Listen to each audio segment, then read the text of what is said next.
Eden Koz here with Just Be, and we are about to take a spiritual boom. We are at an unprecedented time in human history where we are transitioning from 3D to 5D within the great spiritual awakening. This video and audio podcast is the place for you to find your truth beyond politics, your sovereignty, your voice.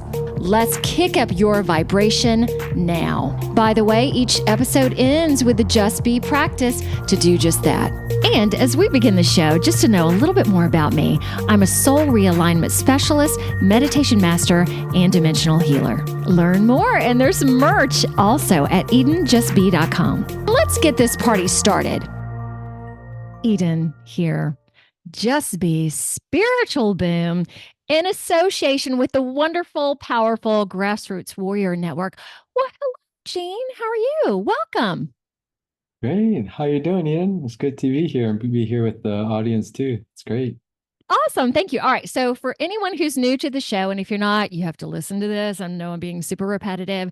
So I'm going to talk for just a second, go into Jean's bio, and then we're going to have awesome discussion. So Jean, if you could just hang out for just a moment. So I just wanted to let everybody know, knowing that this is will be live 2 weeks after we record it. So I just was a part of the Unity Tour in Tampa this past weekend. It was so amazing.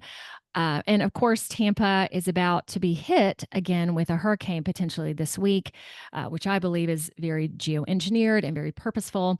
Yet my goal on the Unity Tour was to present through this great awakening. So even though we're in the midst of all of this chaos, that beautiful, beautiful stuff is unfolding. And I also believe in 6 months that we're going to get a wonderful little break. So Jean, if you want to talk about any of this as well, feel free. I also got to meet several of my co-anchors in person from the Grassroots Warrior Network as well.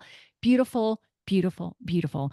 So folks, hang in there. The chaos is just going to keep increasing, yet the beauty is also going to be increasing.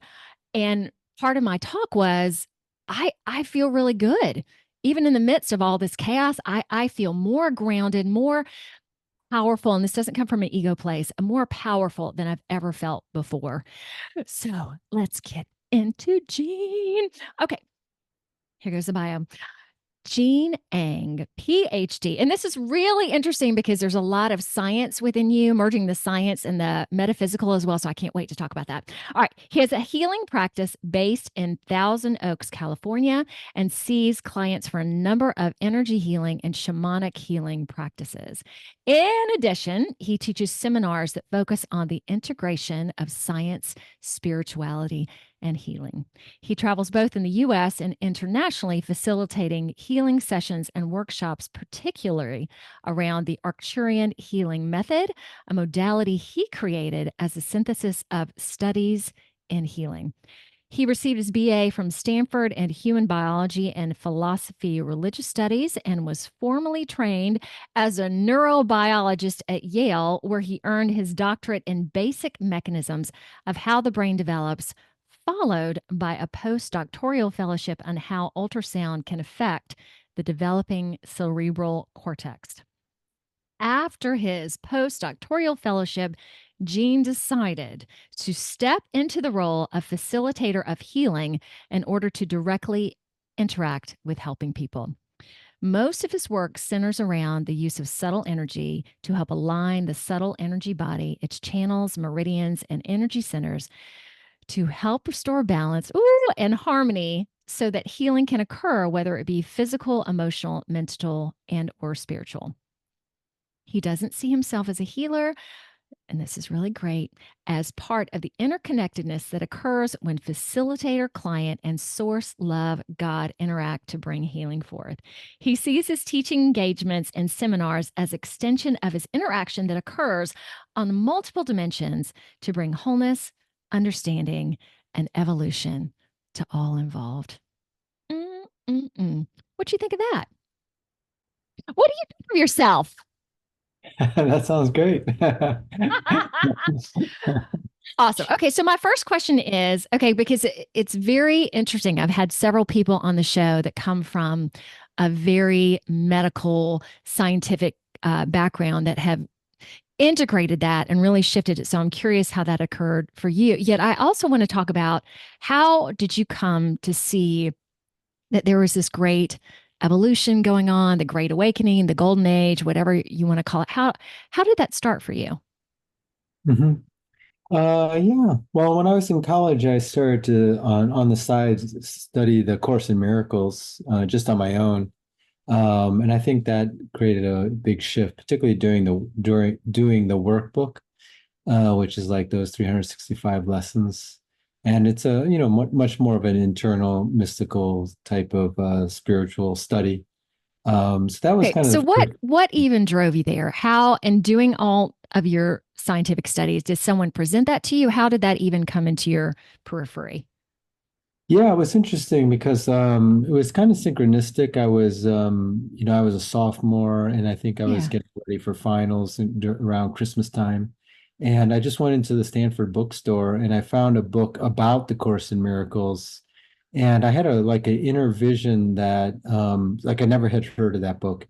And Yeah. that so this is about 1989, that I would read that book, and it would be one of the hardest things I would do in this life, but it was partly why I came to incarnate. So I had all that in like an instantaneous vision. So what Whoa. was interesting is I kind of put that book away, and then when I went back to on break, that Christmas break, I had a tennis coach from high school who I continued to work out with. And lo and behold, he's like, I want to introduce you to this book. He You, just brought it out of the nowhere and he whoa. said like yeah, and it's a Course in Miracles. So that's kind of how it started. It was very synchronistic. Okay, so how, starting that, I'm assuming you were like the only one who connected with more at this point, or were there other people that kind of understood where you were? Did you feel isolated? Yeah, how did it go from there? Yeah, you hit it right on the head. I mean, Stanford's very academically competitive. People are very focused when they're there, and I guess rightly so, on their academics, on achieving. That's kind of the mindset that gets you into Stanford. And so I was pretty much isolated because, I was kind of doing this internal. When I went back, let's say in January, I mean, I was enthralled with this book. I was studying more of that book than I was my classes. And so I was pretty isolated. Yeah. How'd you deal with that? Just like, Um, this is what it yeah, is. basically, for people who've gone through a dark night of the soul, I mean, for about a year and a half, everything was being reversed, from my sort of view of the world. Because I was very much the Stanford mold, very focused on academics, achieving, highly competitive. In Stanford, the way it's sort of for people who are from that kind of or have been in that environment. Of course, this is usually in the beginning of one's life, but first 20 years. The Stanford mold is to be very relaxed, very socially adjusted, usually also developed in a lot of other avenues that are considered cool, like sports. They have a lot of NCAA Olympians there, highly creative, but also very highly competitive and academically. So it's sort of like when you start to enter the deeper spiritual mold, I think a lot of those patterns for me were being released. And I didn't see that much in, the friends that they weren't doing that at that time. I've actually reconnected to some friends who were there who are now doing it, maybe starting in your 30s and 40s. You Yeah. start to kind of go through that process. So I was doing it basically kind of in my early 20s. And so that was a difficult period. So you remained there. Yeah, I stayed there. I did stay there. I did end up graduating. And then in that period, kind of deciding what to do, I still tried to stay within that framework of, academia, but really was interested in consciousness and, maybe what we would just call soul healing rather than like medical healing. So try to stay within the medical. framework, but I was Yeah. really more interested in, I guess you could call it soul or spiritual healing. Okay, so what changed for you that allowed you to open up into that? Hmm. Well, I actually, doubled down and did finish, back into a very highly, even more highly competitive, I mean, Yes. academic environment at Yale, and was very much into that. But right, I guess these patterns or maybe these soul callings, they come back. So, right when I was finishing up my PhD, and I stayed at Yale to do a postdoc. I started to study actually with the first energy healing teacher, actually in Brighton Beach, who was from Russia. And Russia has a huge, sort of very developed psychic, healing traditions. And so he actually kind of initiated me into the energy world. So I was kind of doing that as I was doing my postdoctoral fellowship. Okay, so how, Gene, I'm going to interrupt you for a second. How did you even meet him? How did that come to be for you? What Mhm. happened?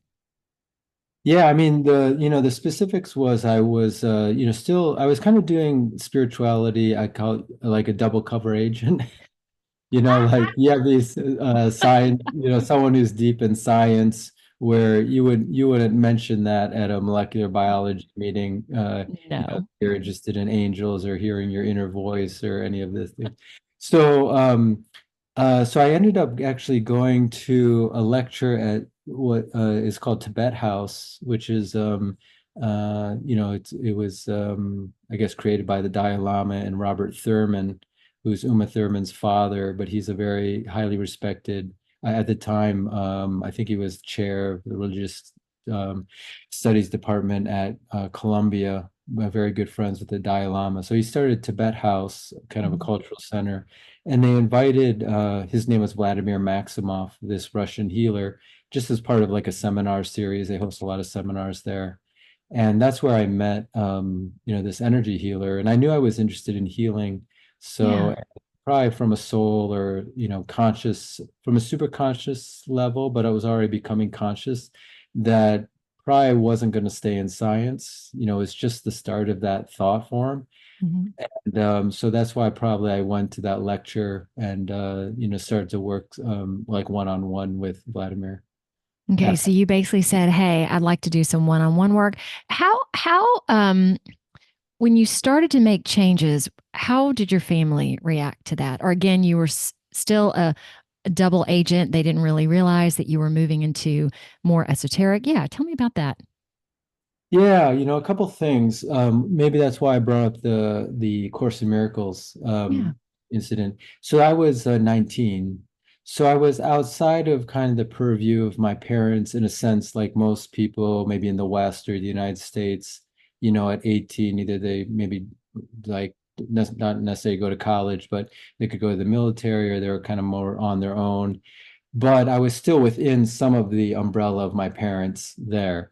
So, so they asked me, they knew I was studying a lot, the Course in Miracles more than my academics.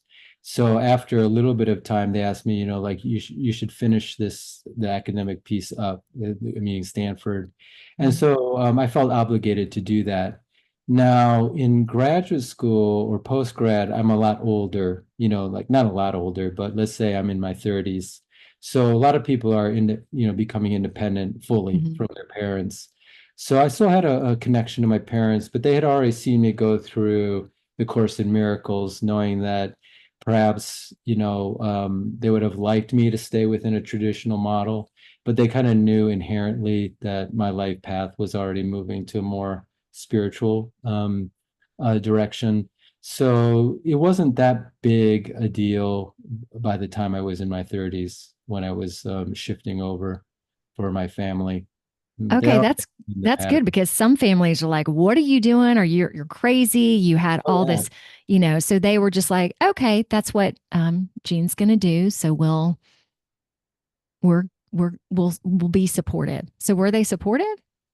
Yeah, they were supportive. That's so But nice. my father is a physician. He was an MD, and Okay. my mother was trained as a pharmacist at University of Michigan, uh, Whoa. bachelor's of science. So I came from a scientific background. My two sisters are MDs, Oh my so gosh. it's kind of like a science background, and like for people who are maybe in a very similar situation previously or now where they Yeah. feel a soul call, but their family is sort of more, maybe they're all lawyers or, they're just all traditional, not really into spirituality.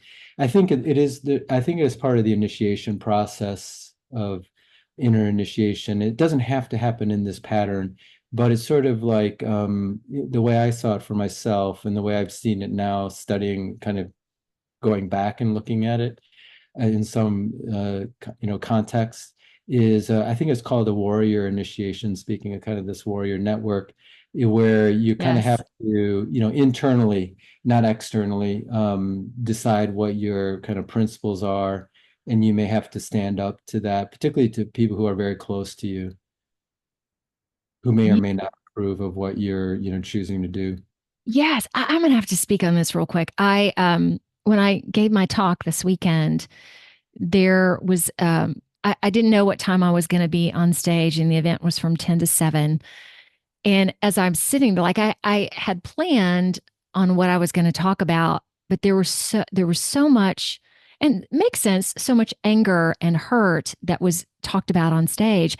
And I just knew I had to come up there and be inspirational. Yet as I'm sitting there in my chair waiting to go up, like a part of me was like, I don't know if people are going to want to hear what I have to say, if they're going to respond to it. And then I just sat there and got this, you know, the pit of my gut went, oh, but then I knew this is why you're here. You need to just get on stage and this is what you need to do, regardless of people like it or not. So we're talking about the Warrior Initiative.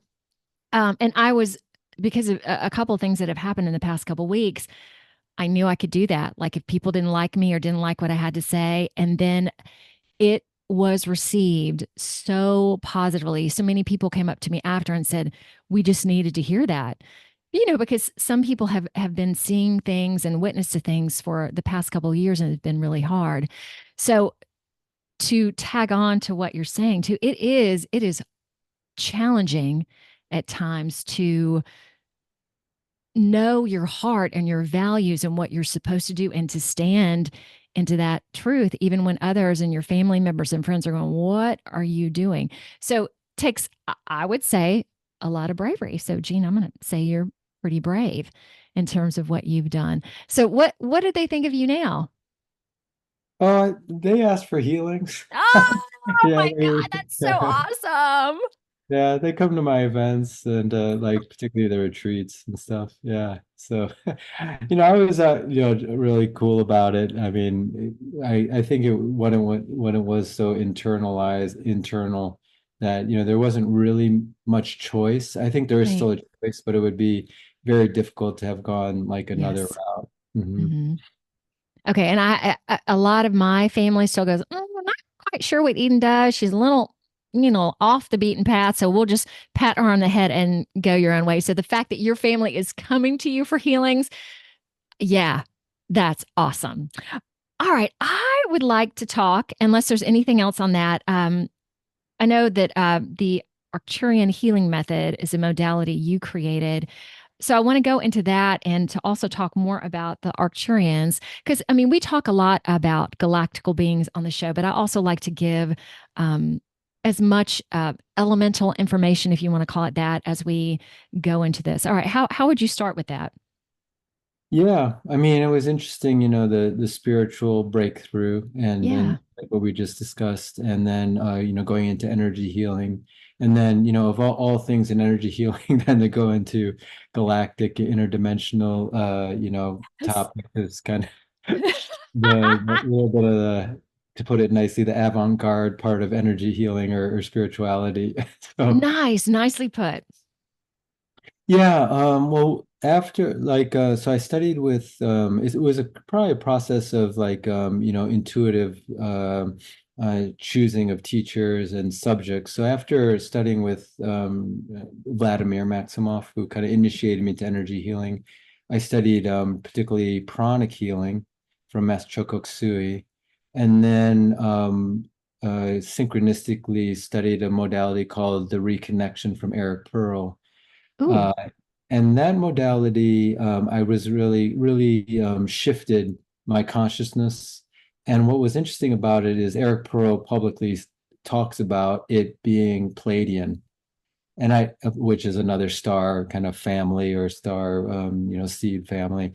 And I really love that frequency. And so really started to explore this idea of interdimensional and galactic beings. And there's a process in the reconnection called the reconnection, which is a DNA activation. And I think that process really helped me to shift my consciousness to kind of be open, not just Yes. intellectually, but kind of experientially to like galactic consciousness and galactic beings and interdimensional beings.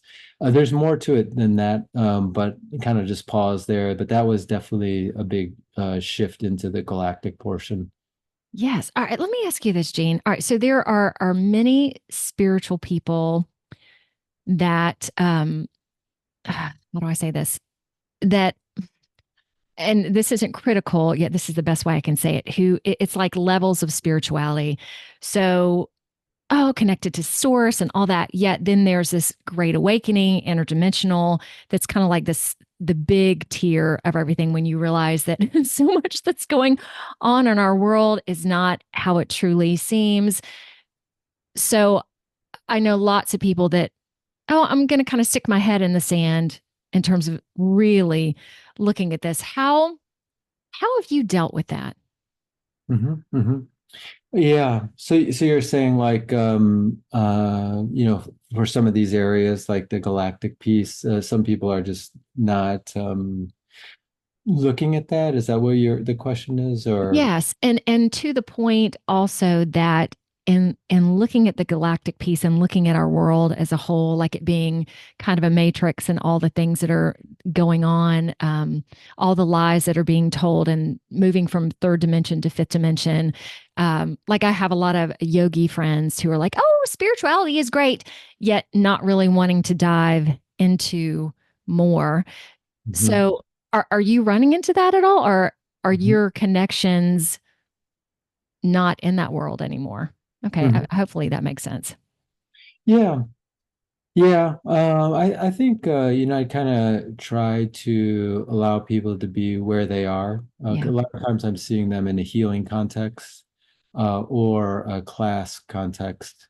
So in both of those, I try to let people be where they are. And I'm a little bit more what they call hands off. Like in science, you had professors who were your mentors. Some Yeah. were very hands on, meaning they were very much into like, kind of you follow the schedule of what we're trying to accomplish here. And some were hands off. They kind of let you, they gave a lot more free reign for you to do your own creative sort of within the guidelines of maybe what the lab was doing. Okay. So in general, I just try to let people be where they are and then see where I might be of help. I So, think that is great because I really also connected probably the past 2 months. Also, it's time just to bring connections, regardless of where people are, what their thoughts are, because that is so connection and community is so needed right now. All right, describe who are the Arcturians from your perspective? yeah, I do see them as interdimensional beings, and then, that might be still amorphous as a term. So, if people like non-physical consciousness, they could be physical. They could be like they could look like they could be incarnated as a human or have some physical form, but I don't usually connect or see them in that way. So I see them as like spiritual beings, or if from a shamanic perspective, like helping spirits, or from, maybe a more common spiritual view, how someone might see an angelic being, like as someone, a being that doesn't have a physical body, but has consciousness, energy, and that can be of assistance. I just feel like the Arcturians and maybe other beings of that kind of class have this a little bit more cosmic star nature.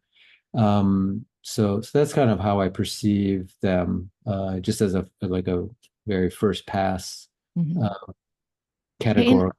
and I understand that they're one of the higher dimensional families. I guess that I also something also about them potentially helping human souls when they pass, helping them look and examine their life. Yeah, is there anything more to that that you feel is good to state? Yeah, I mean, many people have connected and continue to connect with the Arcturians. I mean, some of the more well-known maybe figures that people might know in the kind of spiritual context, like Edgar Cayce, who is kind of the American sleeping psychic, connected with the Arcturians and had his description in his work that they were sort of very high, like you said, high level consciousness beings assisting the planet. And his description of them were very advanced in healing technologies.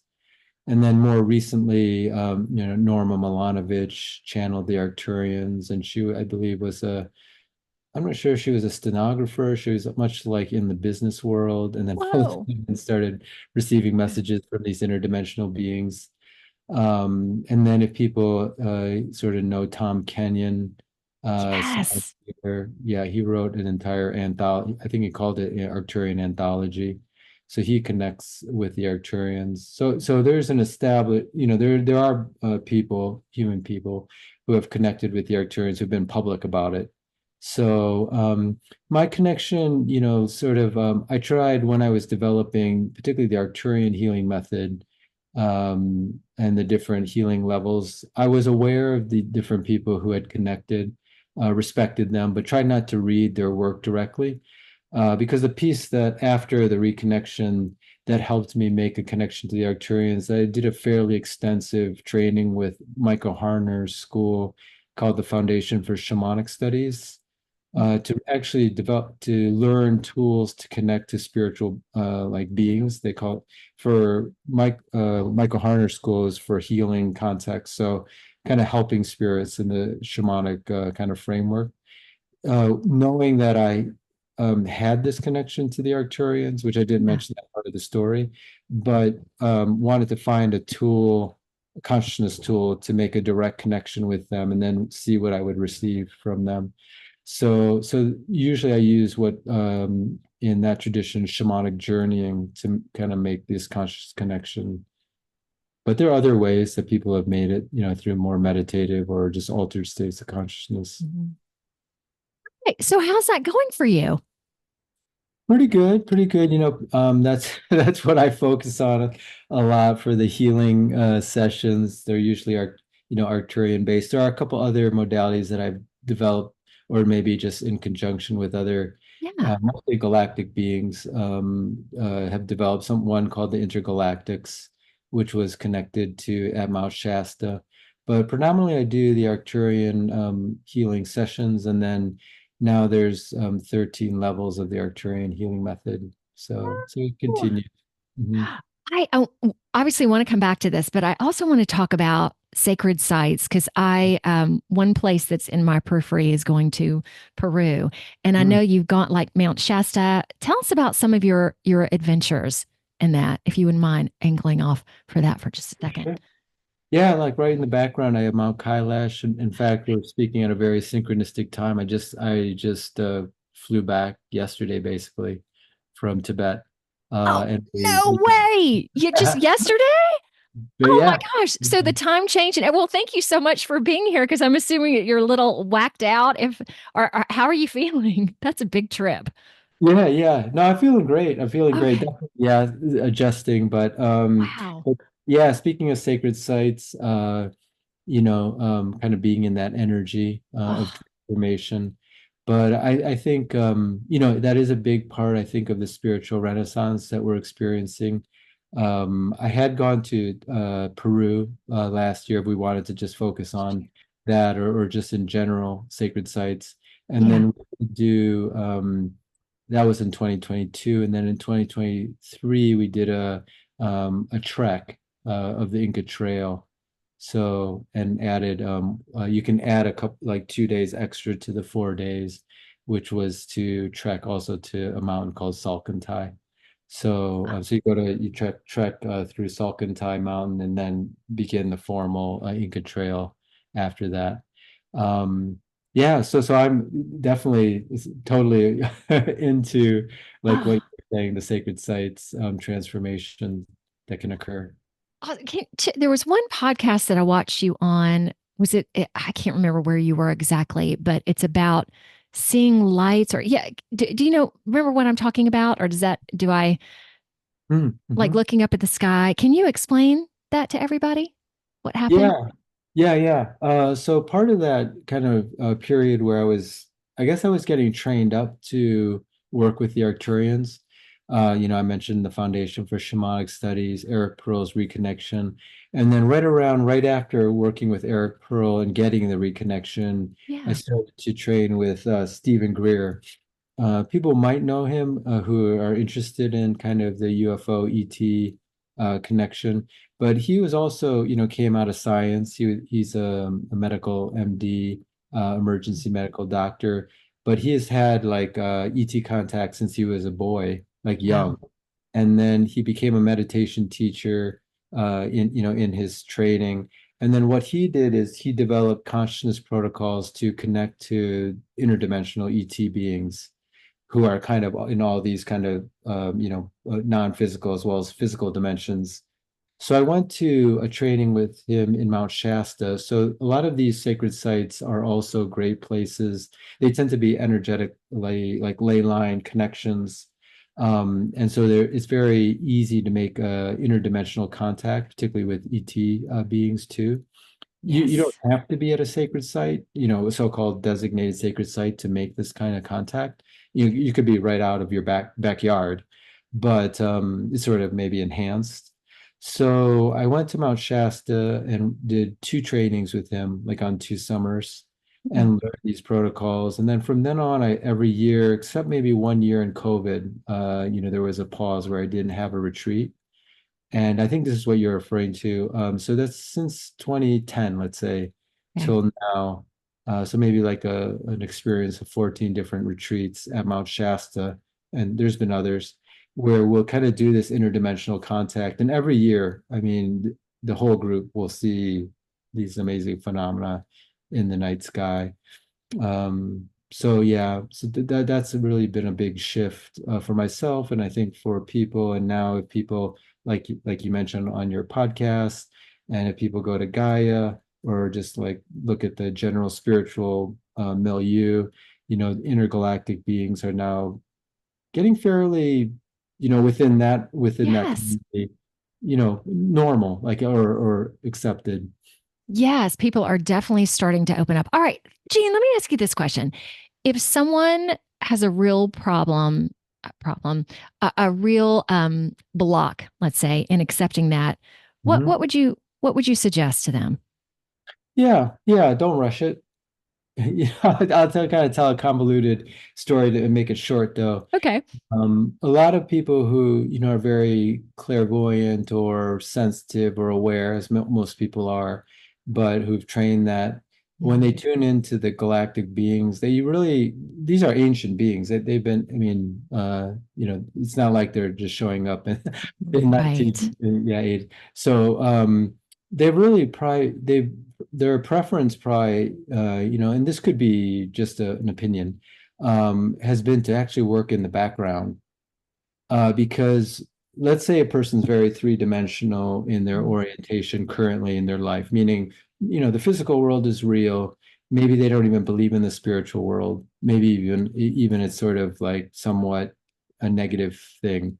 Like maybe someone deep in science, if you start talking about angels and they really, have not necessarily, they want to stay in the physical world, is that's what's real, then that might even be a negative thing. Okay, if you expose them to an interdimensional encounter that they can't deny, Yeah. uh, one thing is that it'll just completely go into their subconscious, so they'll explain it rationally. Maybe this was a weather balloon or some. But if they can't explain it out, it could completely disrupt their life. You could really like, um, I won't use the word destroy, but it could really disrupt their life. Yeah. And those beings are like at an awakened state, and they know that. So they titrate what having all these different contact experiences with groups. And also Stephen Greer taught this straight out the bat. They titrate how much they expose a person or the group to something that won't destabilize their reality. So the more that you've already had spiritual experiences, the more you maybe not just intellectually, which of course is the big portion of that, but you've had a lot of angelic encounters, you've had a lot of psychic experiences. You know that that's a real dimension. Now Yeah. you're interested in connecting to ET or interdimensional beings. They can take you quite far because they know your life won't get destabilized if you see something that you can't deny. But if you're not there, then what they do is they just don't show up. Like they don't show up. They may show up in your dreams. They Right. may show up with you energetically, and transform you that way. So that maybe 5 years later, there's something in your field that kind of, when the appropriate things come into play, you kind of, that helps take you to the next step. That's been my experience with those higher beings. All right. So really what I understand you're saying, it's very gentle. It's Mhm. very cooperative, giving you what you're ready for. That's really delightful. And with Mount Shasta, is that okay? I'm looking off for a second. Is that, yeah, can you clarify that a little bit for me? Is that supposed to be a Palladian base? What do you know? Yeah, Mount Shasta, for people if that's completely new, it's up in Northern California, at the border of Oregon and California. And uh I always thought of it as an interdimensional sort of way station, like it could be Nice. Palladium based. I mean, I know like people have gone there and written books about their connections to Palladians.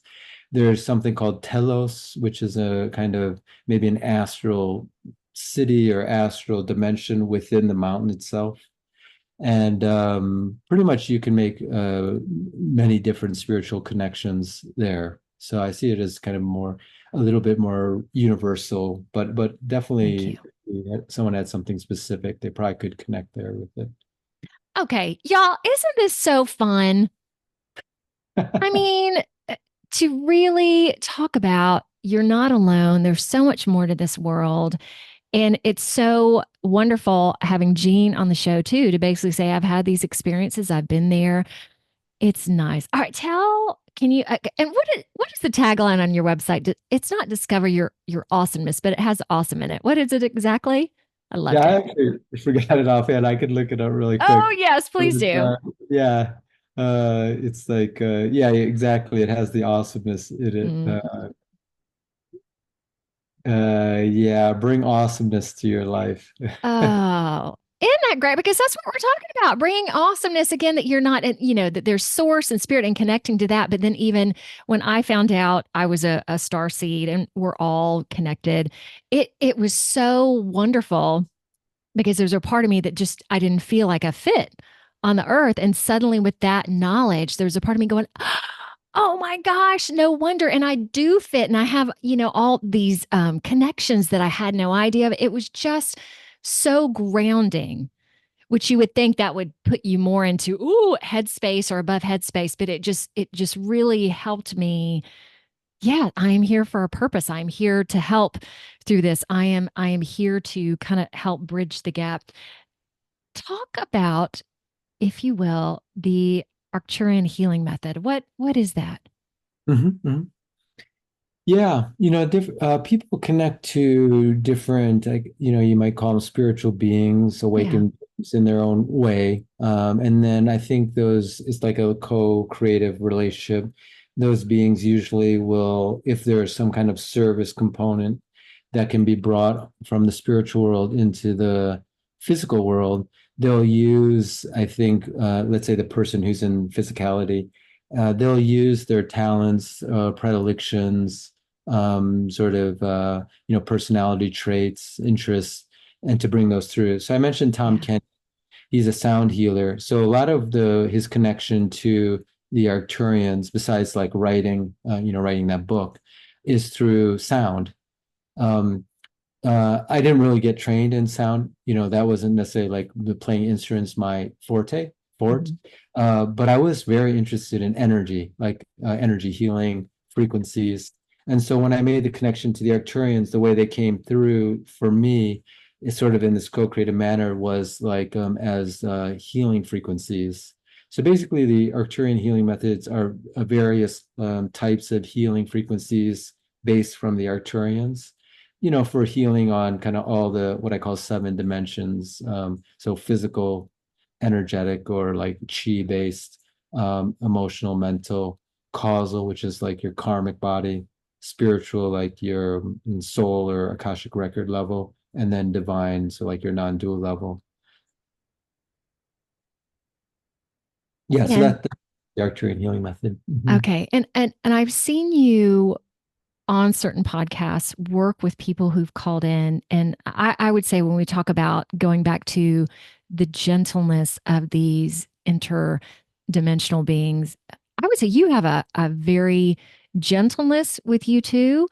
And I really appreciate what you're saying too. I am where with people where they are at. So you're, from what I've seen, very calm, very kind, very okay, let's do this. All right, how you doing? It's just a very, very well, I'll use the word gentle again. Would you agree with that in terms of describing yourself? Yeah. Actually, someone actually said that, a client yesterday. But I would say, yeah, trying to be kind and gentle in a person's process. I know there are other ways that are also equally effective, but yeah, I would say that would be my approach. Okay, because it's interesting too, because I'm pretty much a straight shooter. Like I'm gentle, but sometimes I hear some things and I hear it and I'm like, oh my gosh, is that the wording that you would like for me to say? So I wait, especially if it's, oh gosh, okay. I hear it two or three times. I'm like, all right, here's what I feel to deliver to you. So, not knowing what it means sometimes, but sometimes words come through that are a little like, are you serious? All right. I I'm okay saying that. And I know this is going to be helpful. And sometimes I couch it to like, okay, this is what's coming. Just let's just talk about it. So you are a good, you are a good balance for me as well. Is there any, because you had talked about in terms of the just be practice at the end, doing potentially some healing methods for yourself. Is there anything else that you want to bring? Okay, let me listen. Bring to the okay, this is what I'm hearing. Bring to the attention of people that are listening today. How about let's go into hope? What would you say? Because part of my belief is we are in chaos right now, and that's how it should be because that is going to be there's so many things that need to be blossomed and the only way they can change is to be broken down. What encouragement might you give to Mhm. people during this time?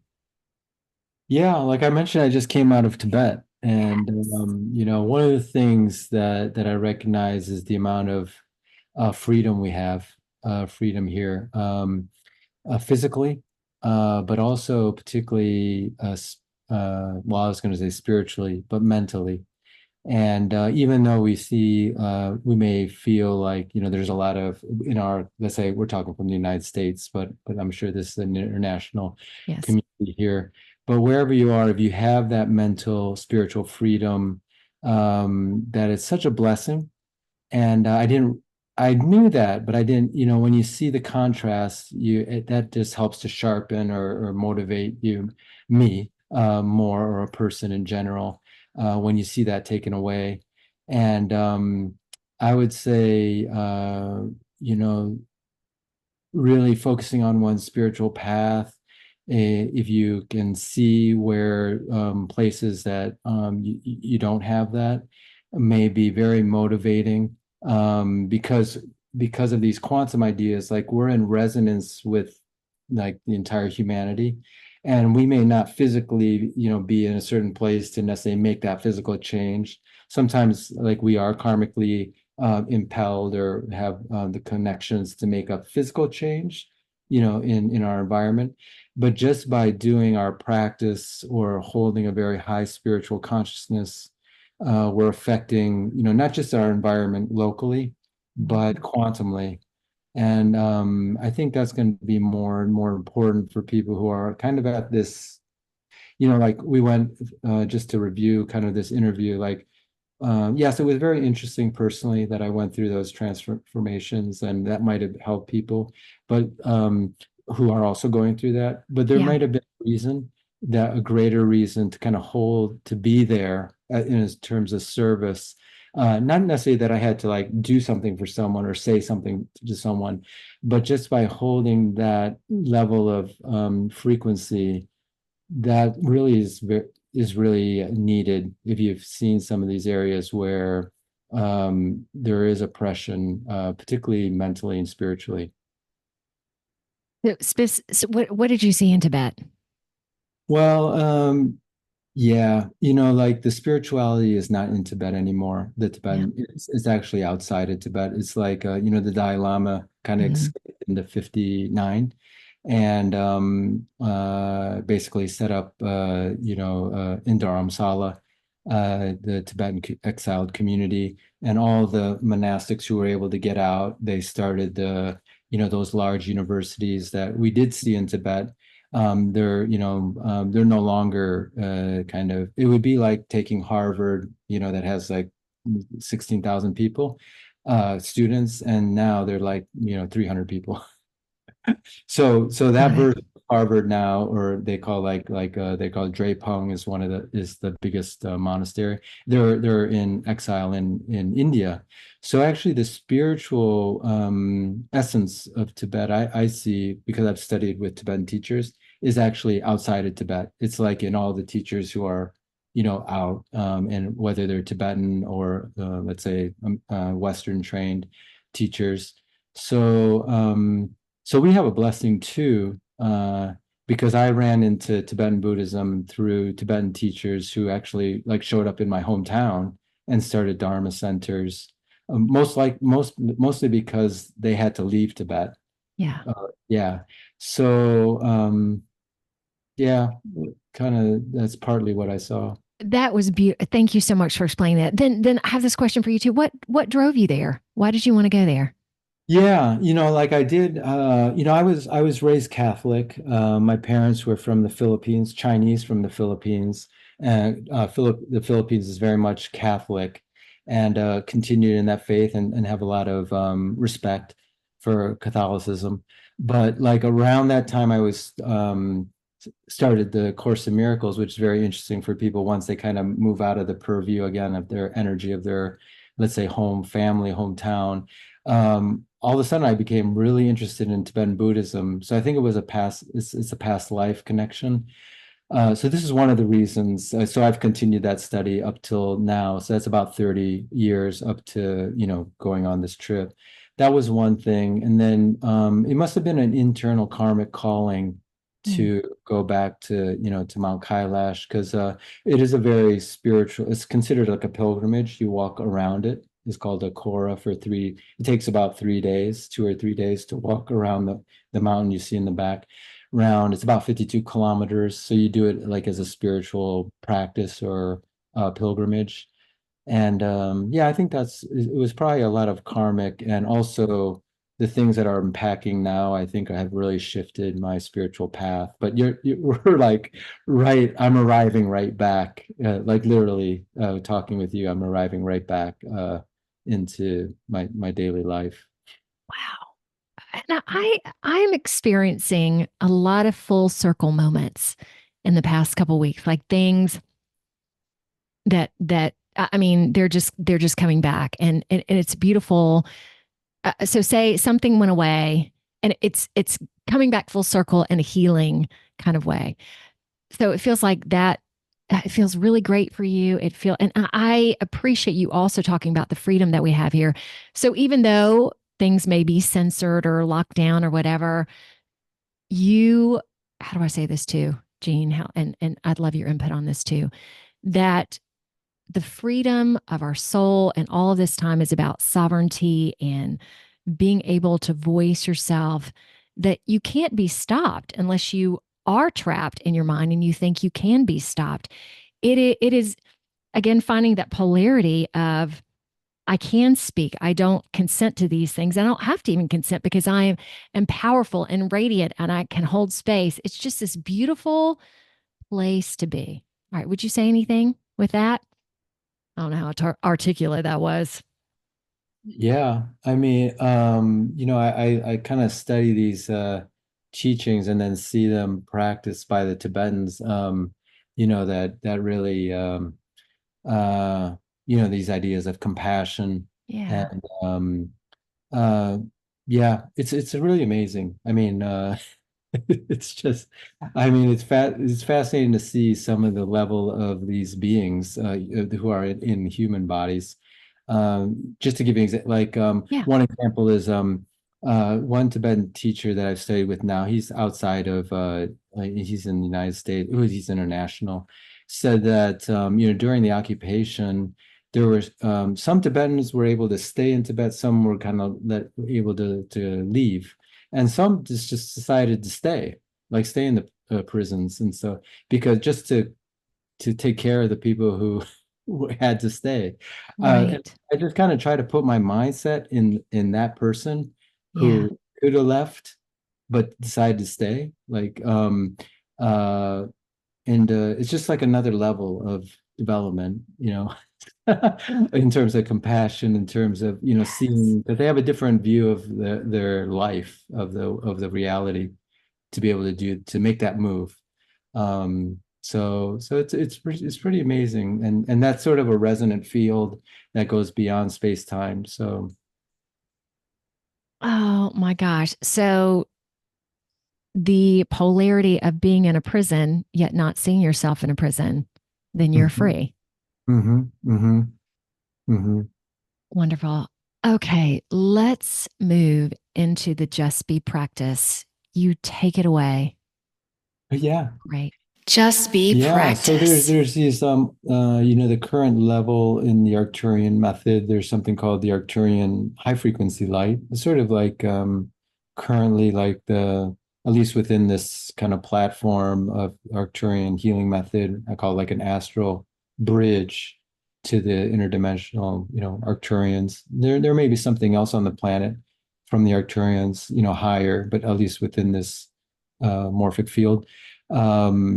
There's a frequency called Arcturian high frequency light. It's a general healing frequency of a very high level. So people could think of some intention they may want, something they want to develop, just to give some examples, and then we'll let the energies from the Arcturians work on that. So it could be physical healing, energetic, like on the chi body level, acupuncture level, chakra level, emotional, mental, so some kind of pattern that you're trying to release that's not serving you. It could be a karmic or causal reason. Could be at a soul level. Maybe you're trying to align with your soul pattern. Maybe you're trying to release some soul agreements. Could be at the divine level where you're trying to connect with sort of the non-dual self. So whatever your intention is, maybe think of one just to kind of, or you could just let it work wherever it needs to. I usually call that the quantum version or Okay. open version. Okay, I have two. Is that all right? That's fine. Yeah, yeah. All right. We'll call it 1 to 3. Okay, good. All right. Okay. And Super. so, yeah, we'll let this energy work on the group. And even if you're listening to it as a recording, it will come through. So it's beyond space time. Okay, we're starting.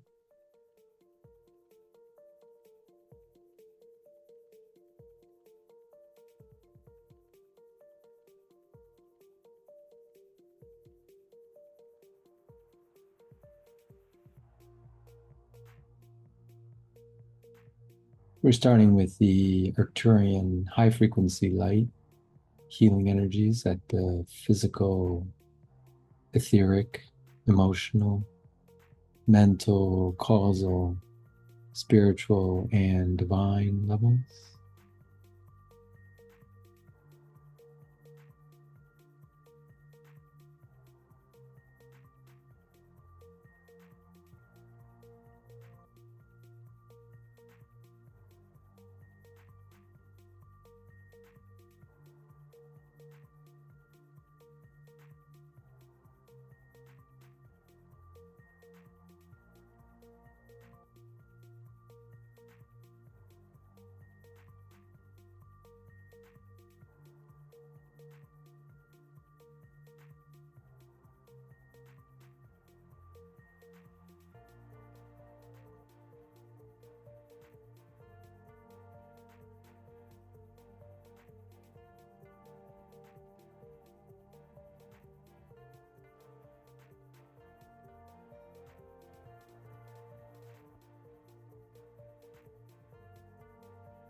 And usually I'm silent as it's coming across, but just so that people don't feel there's nothing happening. It just is like a similar to receiving maybe a Reiki treatment or an energy healing. The frequencies come directly into your field.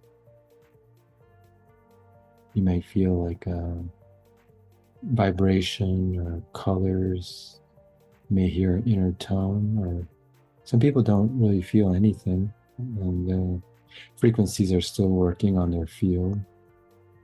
Sometimes they have the most significant healings or transformations, even if they're not feeling anything. We'll go for another minute or two, just letting the frequencies deepen now in your field. If you had a second or third intention, you felt like the first one was worked on, you can simply silently state that second or third intention.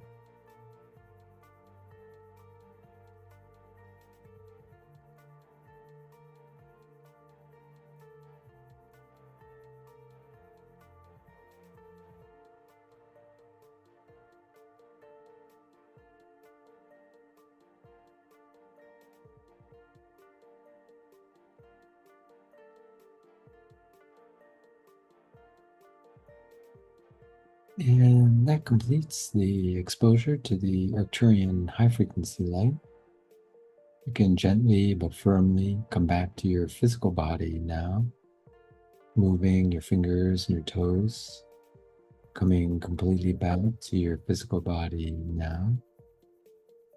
When you feel comfortable, you can open your eyes and snap your fingers.